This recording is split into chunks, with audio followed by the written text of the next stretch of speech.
250 warga di 3 desa yakni Desa Salupao, Desa Bulu Londing, dan Desa Tom Lemo, Kabupaten Luwu terpaksa mengungsi dan bertahan di tenda pengungsian yang dibangun pemerintah daerah setempat.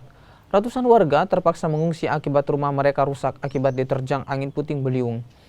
Pemerintah Kabupaten Luwu melalui Badan Penanggulangan Bencana Daerah atau BPBD dan Dinas Sosial menyalurkan bantuan bahan pokok dan juga membangun dapur umum untuk memenuhi kebutuhan makanan para pengungsi. Pak, sudah berapa malam tinggal di tenda pengungsian? Sudah 2 malam. Sudah 2 malam, ya. Kalau bantuan dari pemerintah apa sudah masuk atau bagaimana?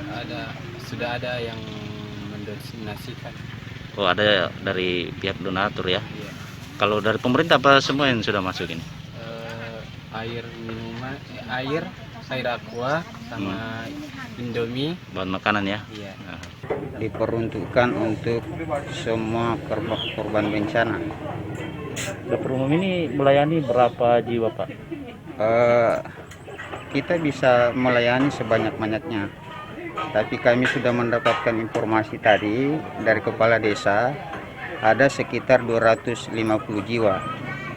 Jadi mungkin ini kita akan berbagi karena ada 2 dapur umum, satu dari Dinas Sosial dan satu dari BPBD Kabupaten Luwu.